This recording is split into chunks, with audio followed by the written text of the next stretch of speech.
allow me to introduce you and the subject of your presentation. After studying in France and in the United States and spending 4 years in the Treasury Department within the French Ministry of Finance, you joined Saint-Gobain in 1999. You held various positions in France and starting in 2002 in the United States in a general management role within high performance material. Before taking the Chief Financial Officer role of Compagnie de Saint-Gobain in 2005. From 2009 to the end of 2015, you headed the building distribution sector. In 2010, you were named Senior Vice President of Compagnie de Saint-Gobain. And from 2016 to the end of 2018, you headed the construction product sector. During 2017 too, you were President and CEO of Certainty Corporation in the United States. You are Chief Operating Officer of the Saint-Gobain Group since January 1st, 2019, and you will become the Group CEO as of July 1st this year in 2021. The commitment of the Saint-Gobain Group to carbon neutrality by 2050 is rooted in a long history of reducing the environmental impact. I know it will be one of your targets. Your presentation today is entitled A Carbon Neutral Building Sector by 2050, From Ambition to Reality. Benoit, thank you again. The floor is yours. Thank you very much, Frédéric, and I'm very honored, and thank you, Dominique, for the invitation. Thank you, Frédéric, for the nice introduction. You just forgot the most important point, which is I spent some time at the École des Ponts. So that was the starting point and the link. I have the great pleasure to be with all of you today. And this master is a great program. And Saint-Gobain has been fully supportive of that program for the last 10 years. And I think it's a key ingredient in order to solve big challenges that the one I'm going to address today. To some extent, it couldn't be a better timing. Why do I say that? Well, first, we have realized even more than before that buildings, homes, cities are at the heart of our private and professional life. The last 12 months under the COVID crisis showed that it was the ultimate place to be, the ultimate refuge. Second, we have been told that construction activity is essential. We knew that within the construction sector, but it has been officially said that we were essential to the nations around the world. And as we speak, it is one of the strongest economic sectors in the recovery post-COVID. So the challenge is how to build better buildings. Expectations are high, we know that. Net zero carbon by 2050, the solutions do exist. So the question is relevant. How do we move from strategy to execution? How do we move from ambition to reality? And this is what I will cover in a short presentation, and then, of course, have the pleasure to interact on questions with all of you. I will start by giving, of course, the big picture of the building and construction sector in terms of sustainability trends and give you the Saint-Gobain worldwide view, because we have the unique position of being a worldwide player. So we know well that there is basically one key figure to keep in mind, one high-level key figure, which is 40%. 40% is the impact of buildings around the world on resources and on global CO2 emissions. There is no chance that our economies could be net zero carbon if construction doesn't become net zero carbon. The COVID is not going to change that, but even further accelerate the trends and the expectations, because we have seen the link also between the environment, sanitary rules, quality of air, and life at the end of the day. So the challenge is big, but the impact and the reward could be extremely big as well. If I dig a bit deeper on the details of this 40, actually 38%, this is how we can summarize. 3/4 of it is what we would call operational carbon. being used for heating or cooling of buildings. And 1/4 is embodied carbon, coming mainly from the manufacturing of building materials, 90% of it being for concrete.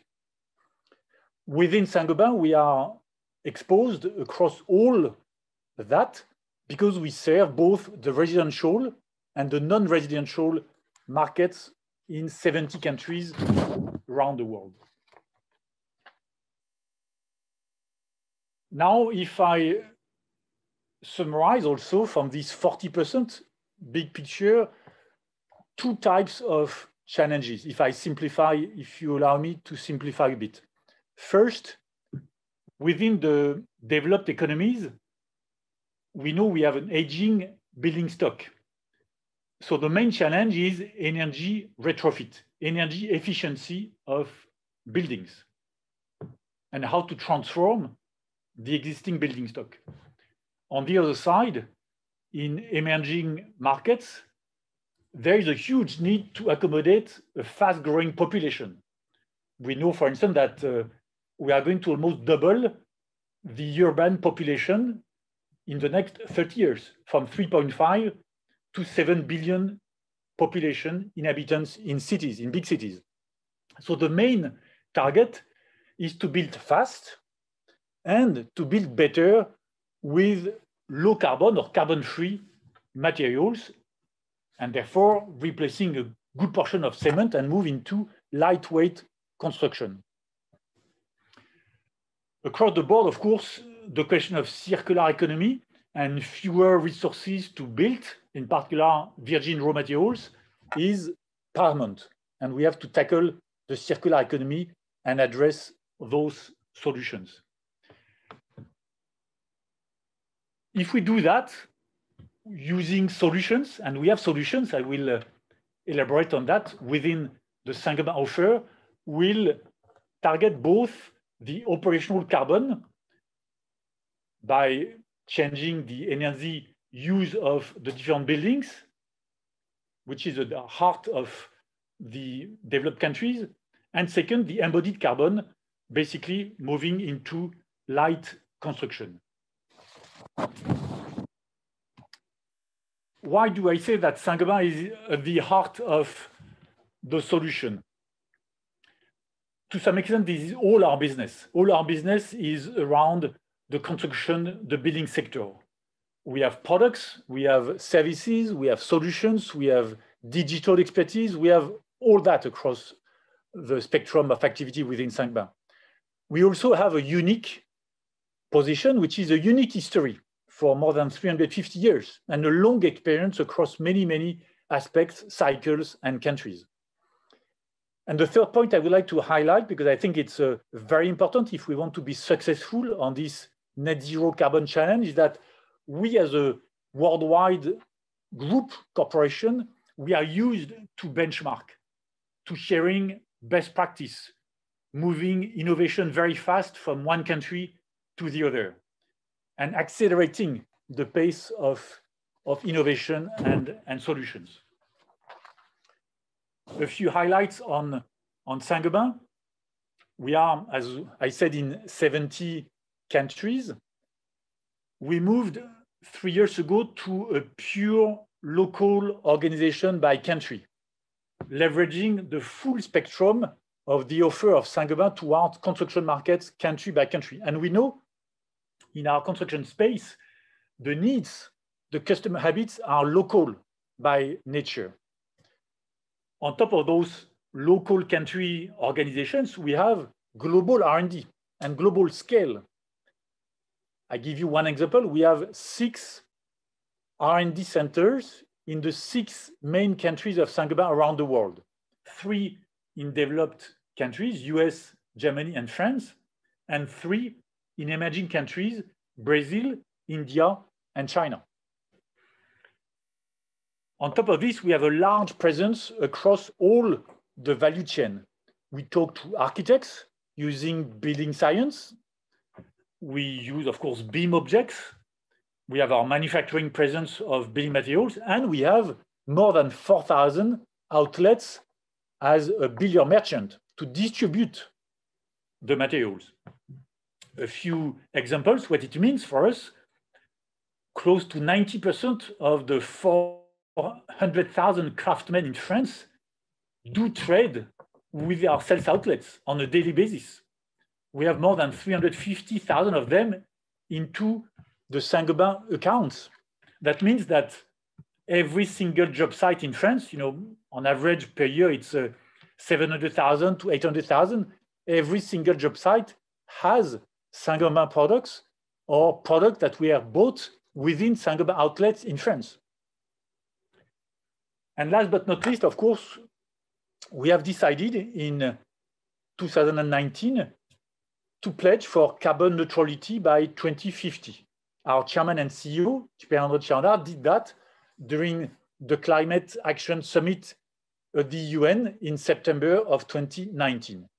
I can tell you that since then, over the last almost 2 years, it has created a huge enthusiasm from all the teams.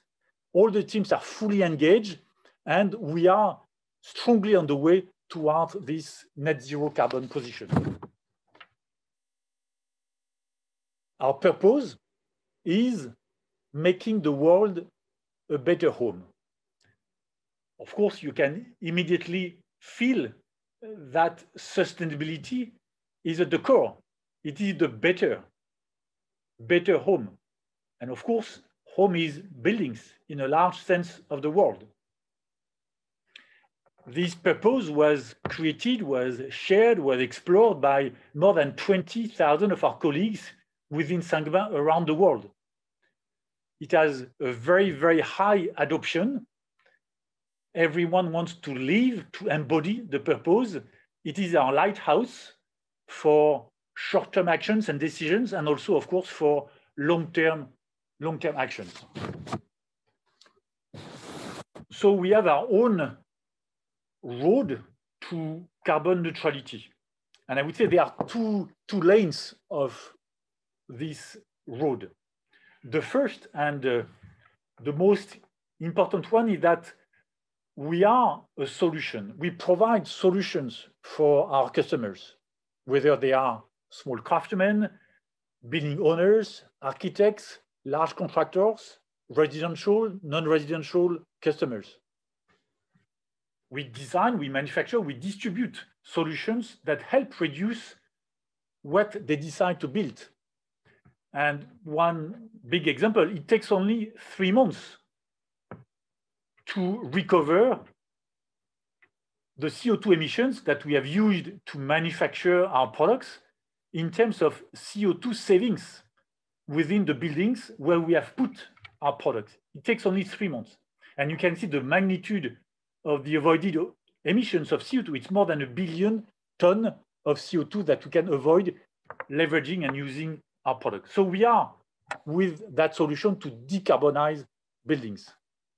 And second, of course, we have to be exemplary on our own footprint, whether it is the energy intensity of our processes, our own manufacturing footprint, where we have a lot of actions to reduce energy, reduce waste, work a lot on recycled materials, circular economy.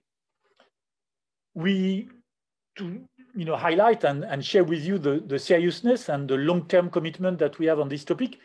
We started in 2016 at the time of the COP21 to have targets on CO2 reduction. We decided at that time to reduce by 20% our total CO2 emissions from 2010 to 2025. So we are 2/3 on the way. I can tell you that we are well on track with the targets that we did set up in 2016.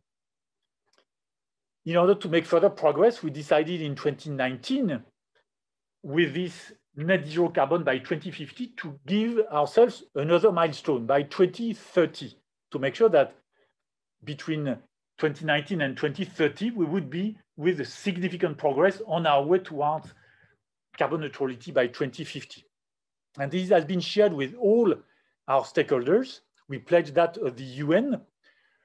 We have decided on 2030 goals, which have been validated by the Science Based Targets organization.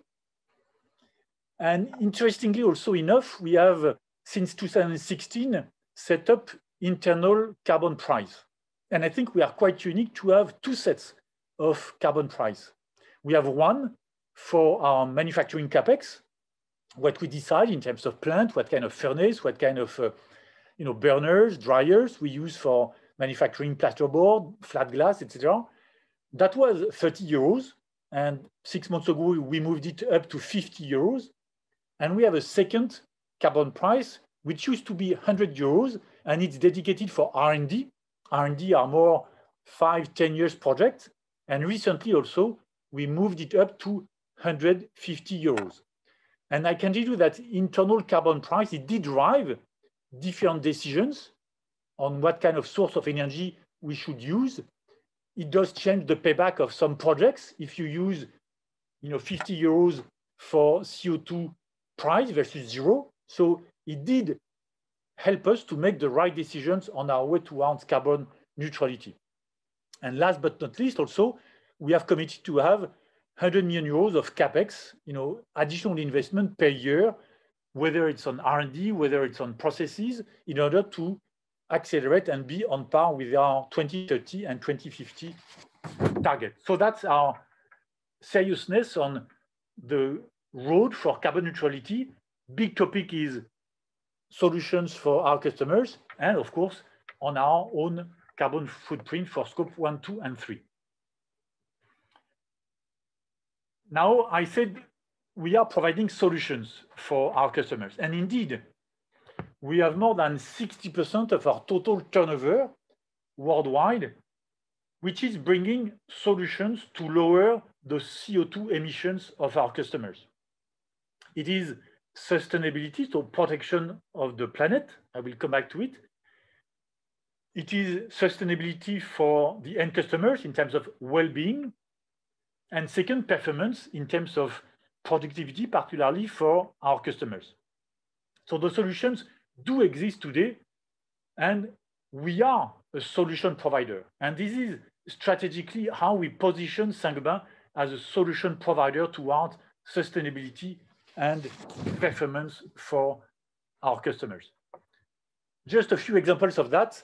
And I want to share with you a bit as a teaser, an internal exercise that we have done, and we have worked a lot with dozens of experts over the last 6 months already, to define use case and to go one step further. Because first step is to leverage our 60% portfolio towards reduction of CO2 emissions. The second step, one step further, is to measure, to truly measure by how much do we improve sustainability for the planet and well-being for customers and the performance. So we have had teams of experts looking at use cases and measuring the impact. 3 examples there on use case. First, single-family house renovation in Europe. We know it is the #1 topic on the agenda for every single country in Europe in terms of recovery plan. What is the impact of the Saint-Gobain solution? Second use case, a new office building in India. If we go on lightweight materials, light construction, I was referring to that earlier, what does that mean? A third example is multifamily complex new building in Brazil. By how much we can quantify the impact of the Saint-Gobain solutions.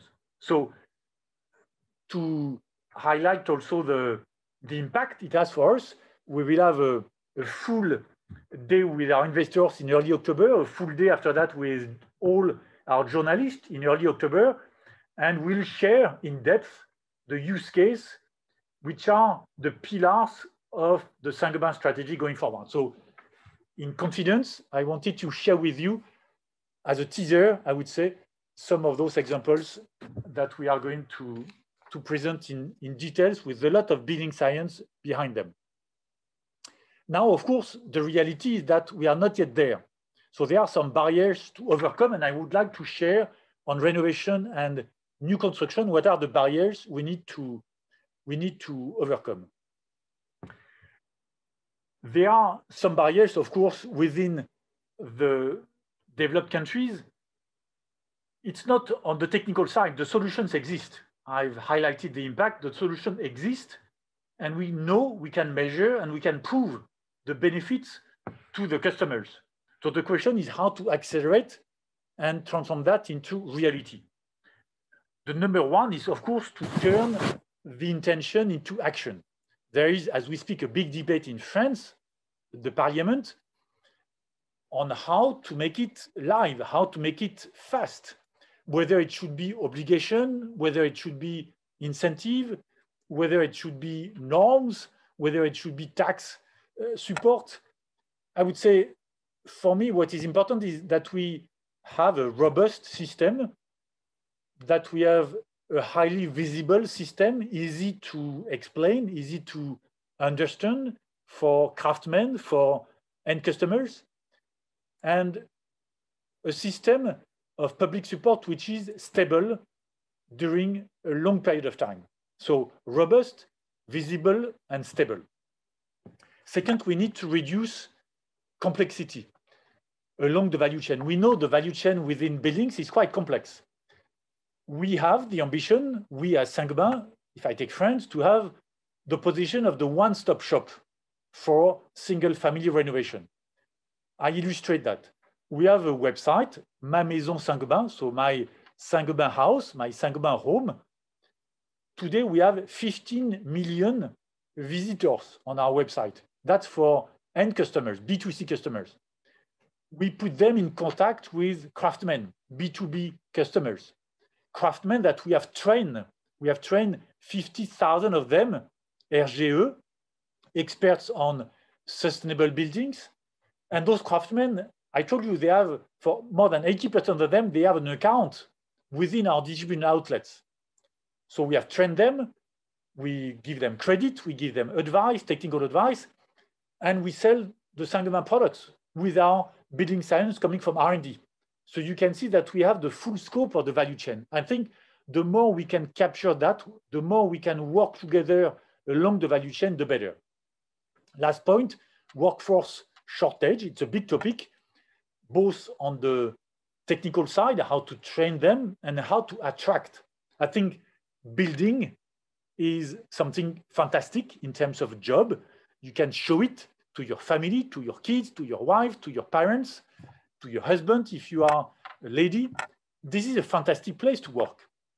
And we need to make sure that we attract more and more people. We have more than 4,000 hiring in France last year, in 2020, in the overall construction space. We trained a lot of apprentices, and clearly, this is modern jobs with more digital, more technical skills. You need to go through, all the schemes of public support. So this is highly qualified jobs, and we need to address workforce shortage for sure. Now on new build is a bit the same. It's more towards emerging markets.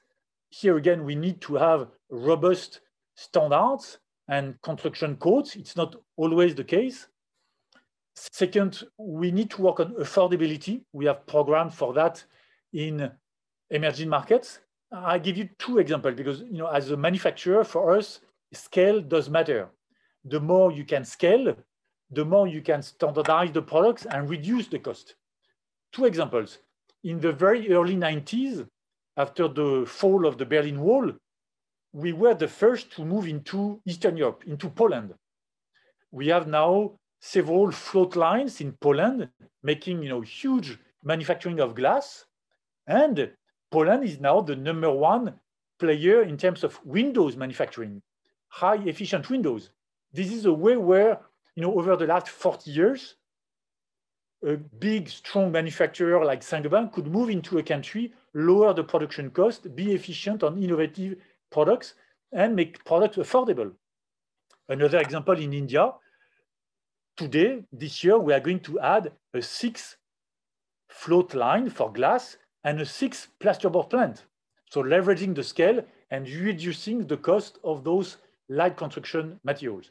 On skills, we have training schools. I think the picture here is in South Africa, clearly to upgrade the skills of all the different players on the workforce shortage and the skills on a broad sense. Of course, what you are doing in the master is a great example of bringing together researchers, technicians, manufacturing people, marketing, sales people across all the value chain. I want to wrap up now on innovation because the solutions do exist. They are there. We need to further accelerate on innovation, but again, the products are there. But we within construction, we are technicians. We are driven by, in our DNA, by technical challenges. The new Saint-Gobain Tower, our headquarters, we have 82 products of Saint-Gobain, and it's a fantastic, building in terms of carbon footprint, in terms of acoustic, in terms of visual, light, etc., to help our employees and colleagues to be very productive. We have a lot of innovation on both global scale and local market. One example, solar control in Egypt, solar control on glass is not the same than in Spain or in Germany. So you need to be local and still leverage global expertise. A few examples of how we can protect the planet with innovative products. Today, we know how to manufacture zero carbon glass. It is more or less twice as expensive as regular glass, but we would know how to do it. So now the challenge is to reduce the cost. We are also working on bio-based materials, doubling our manufacturing capacity for fiberwood in France. We have also more than 120 outlets of distribution in France where we can collect the waste from demolition waste from our craftsmen and small customers. So some examples where we help the customers, we help the planet with net zero carbon or circular economy.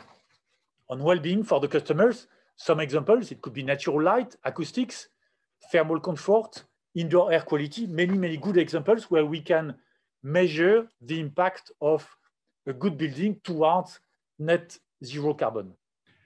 On the performance for customers, it could be fast installation.